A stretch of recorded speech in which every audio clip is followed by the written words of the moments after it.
Hey, this is Brenda and Rob, Travel the Back Roads, and we're in Oxburgh. Oxborough. But yeah, Oxburgh, then it's in the, I guess the county of Oxborough. The village. Village of Oxborough, and then Kingsland. Norfolk. So you have all those names. We're in Oxburgh. Estate. Say the H. Oxburgh Estate. It used to be a hall, but now they thought it sounds better if they call it the estate. Yeah. And sorry, our mics aren't working, so we have to project. So if not, you have to turn up the volume. Can you hear me? Anyway, so it was built in 1482, and the tower gate here is the oldest part. It still has the original wood. And the doors do, yeah, the gates do. Yep, the gate. And it was Benningfield. Yeah, how do you pronounce that? Benningfield. Benningfield, is it? Benningfield. Okay, Benningfield, you got it. Yeah, I Benningfield. I know. I couldn't remember. Benningfield. Benningfield. And he was the governor of the Tower of London. Yeah. Basically, he's a warden. Right, he was the warden. But not bad pay for a warden. Well, the National Trust owns this now, and they have great volunteers in like every room that give you tons of information. And so we got a lot of information. It was really nice, and they love when you ask questions. So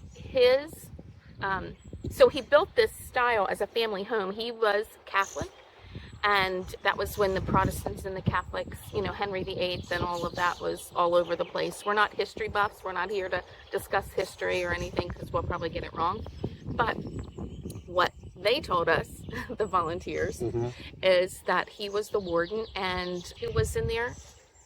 Queen Elizabeth the First. Elizabeth the First was in the London Tower, and Mary Queen of Scots? No. Well, anyway, he saved her. He saved her life, and she was not Catholic. He was. There was an assassination attempt. Right. And he got wind of it, and he went up and got her out of the tower and took her out to hide her. To keep her safe. So when she became queen, of course she killed everybody that was Catholic, but she spared him. Yeah. And his house, and he got to live here. He got to keep his castle and he got to keep his head. That's what he said. So this family has been here ever since, and so the 10th Baron Benefield and his wife Lady Mary live here, and so they live on this side. And they said sometimes you can see him reading his newspaper. Right over here. They're here all the time. Yeah, and then the rest of the house is open to the public, and the grounds are open to the public. It's about £12 to get in to see it, and they also have dogs. You can bring your dog. You can't take your dog in the house, but as long as it's on a leash and it's friendly, you can do that. So what else? What did you like best about? Well, the best thing I think were the volunteers. Unlike other places we've been, there's some places we've been, like in Wales and a few other ones, where they're very helpful. They really explain things.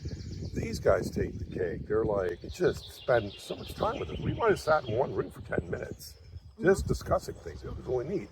They were really into telling you everything, especially if you appeared to be interested, which we were. So other people kept going by and, So one room has letters from Henry VIII. That's right, yeah. And Catherine of Aragon. So that was really neat because, of course, he told us that King Henry VIII didn't write the letter per se, but he did sign the letter.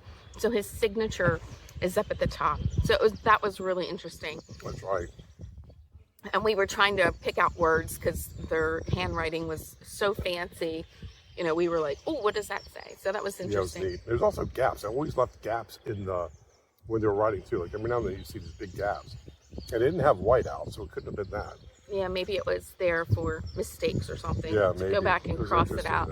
Yeah, that was really neat to see that. And then that was a great room too. That first room. When you asked me what my favorite thing was, that first room was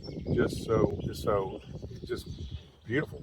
I don't know what the right word is for that. Very impressive. Very impressive. Walked in, crown moldings, painted ceilings, great woodwork, everything. It was really amazing. So the bottom floor was redecorated in the Victorian Yeah, style. 18th century. In the 18th century, and then the top floor they kept as the Tudor style. So it's two different styles when you're going through the house. It's really interesting because upstairs they still have leather on the wall that's etched Everywhere. and it's really cool. And then also inside in the exhibit they have Mary Queen of Scots needlework, and the colors are still vibrant today. And so the sign said that she made all the needlework while she was in captivity in the I don't know wherever she was. So. Yeah, and there's symbols of her frustration about not having the power yet. And so you'd see things like she's stitching her man with a sickle, a hand with a sickle, pruning a vine, and then there were a few other things too, but it's really deep. Well, if you want all the details, you just have to get out here yourself. Oh, and then upstairs in the king's room, they re-renovated one of the tower. He has a tower in his bedroom. I guess it's up there. Anyway, and so he has a closet, and in there is a lavatory. Now it's very primitive. It's basically a hole, but that's where the priest hold was. So they were Catholic, and so they were persecuted once. Only once. Yeah. Well. For 3 days. Yeah, that they actually came here and raided and looked for priest. For 3 days. And so they were in the priest hole in the lavatory. So we'd have to go in, and they'd crawl down through the hole. The hole, and just get inside there. I would imagine it was clean, right? They kept that clean? I hope so. I don't know, but if I'm searching and I open it and anyway, so we're eating. And, this is getting to be a gross conversation. But it's interesting. So you can for 3 days. Yeah, they were. Yeah, can you imagine? Crazy. Yeah. So we suggest you check out Oxburgh. Oxburgh. And then there is, and you can walk. They have nice little parking, but they do have a pub right in the. It's packed. In the town, but they also have a tea room here. Yep. And a little like shop out front with like hot dogs and ice cream and things like that out front. And nice parking lot. There's gardens. We haven't even explored the gardens yet. You definitely want to bring your wellies or your hiking boots, whatever. Yeah, if you're going to go anywhere else. Yep. But there was another thing. You said this was a national, what was it, the trust? Oh yeah, so in the 1950s, they sold, or National Trust purchased the land and the estate, and so that's the reason why this part is open to the public. And it's a Grade 1 National Trust building. It's so old and it's preserved and things like that. So that's like the top level is Grade 1. Then you got 2, 3, 4, whatever. Right, 2 and 3. Yep. So yeah. So this is a really great place. Yeah. It's a great place to come. When you're done walking around, you can go to the pub. Or bring a picnic basket. Yeah, bring a picnic basket like we did, yeah. And is that it? There's so much more to this place. It has a moat around it. We forgot the moat. Yep. It sits actually in a square moat, and the moat is about 250 feet on each side all the way around. And it was so funny, we walked in, and the residential side, they had it roped off. But we saw a remote control guy on a jet ski. So I bet the kids put that out in the moat. That's a period piece. Yeah, it fit right in with the aesthetics. Yeah. And we didn't see any alligators or anything in the water, or crocodiles. Just big anacondas. You missed it. It went right by your foot. But then there's the bridge to go in there. And then there's some beautiful rooms. Some of the rooms that you can see. I'm not sure you see the one over on that side of the place. I don't know if it's going to be your right or your left.